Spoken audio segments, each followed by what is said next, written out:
In the summer of 1972, three adventurous young men, Mike Cook, Mays Stanley, and Paul Smith, embarked on what they thought would be the adventure of a lifetime.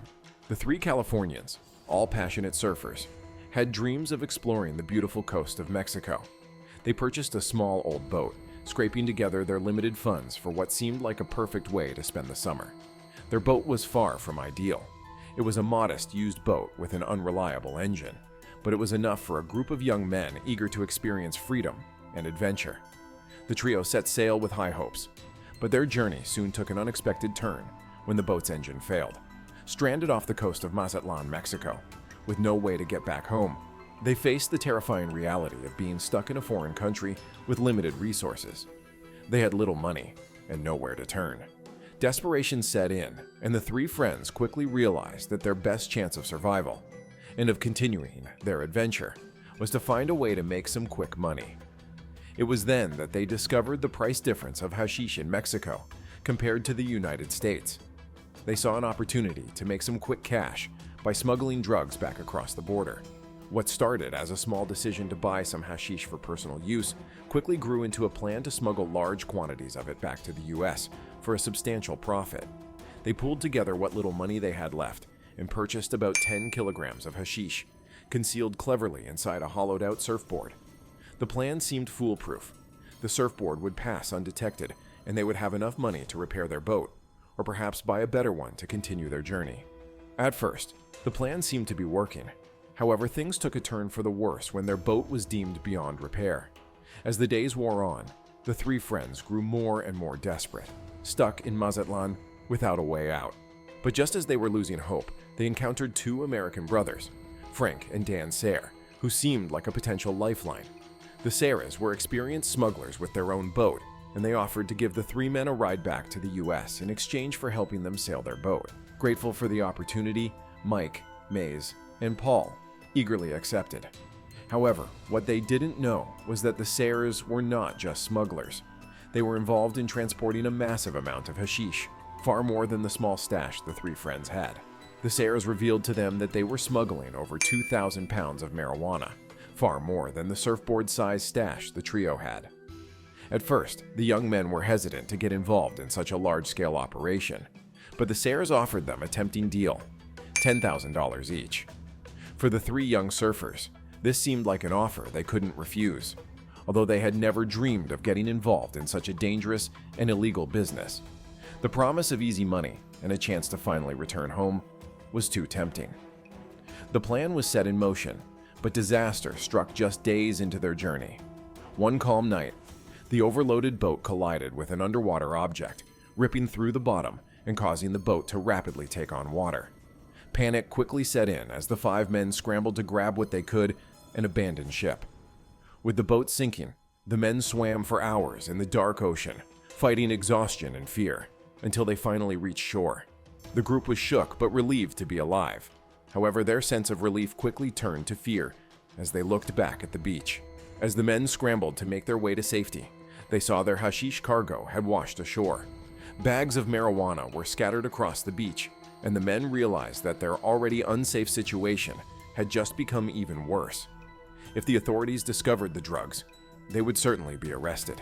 In a panic, the group attempted to bury the bags, but their efforts were quickly noticed by local villagers, who became suspicious and reported the strangers' activity to the police. Within hours, the five men were arrested and sent to Mazatlan Prison, a popular facility known for its brutal conditions. Unlike US prisons, where there was at least an appearance of order, Mazatlan Prison was chaotic, overcrowded, and dangerous. With a lack of proper security, inmates were left to fend for themselves, and violence was widespread. Gangs ruled the facility, and prisoners faced extortion, abuse, and brutality on a daily basis. For the Americans, who were not only foreigners but also spoke little to no Spanish, survival was a daily struggle. Despite the harsh conditions, the group found strength in sticking together. They relied on one another for protection and support, but the fear of being separated, or worse, killed, was constantly present. With little hope of a fair trial, they realized that their only way out of the prison would be to escape. And escape they did. Inspired by the 1963 film The Great Escape, which depicted a daring prison break, The 5 men hatched a plan to tunnel their way out. The tunnel would be their key to freedom. To dig their way out, they used whatever tools they could find, primarily a butter knife and a stone they had stolen from a construction site.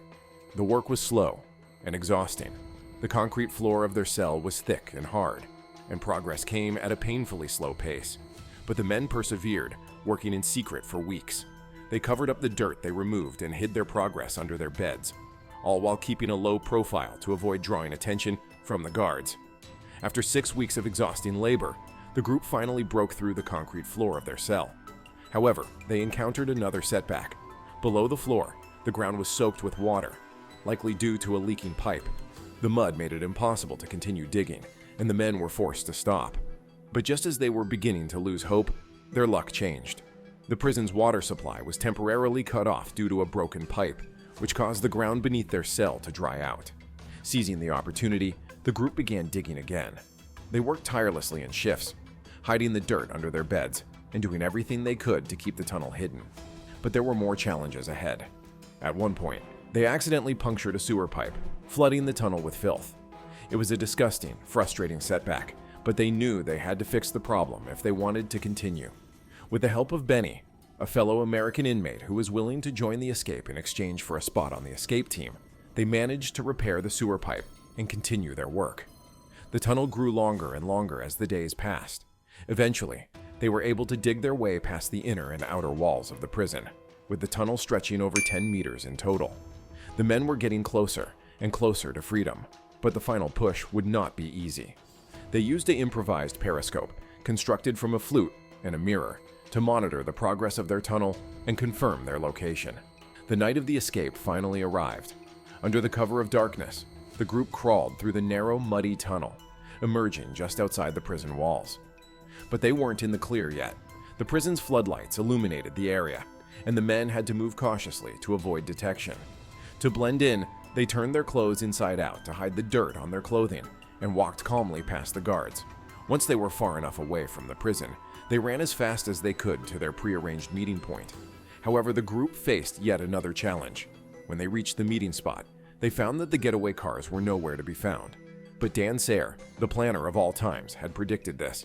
He led the group to a secondary meeting point near a set of railroad tracks, where 2 cars eventually arrived to pick them up.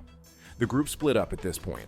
The Sayre brothers and Benny fled south, avoiding the United States due to outstanding warrants, while Mike, Mays, and Paul used their passports to cross the U.S. border without incident.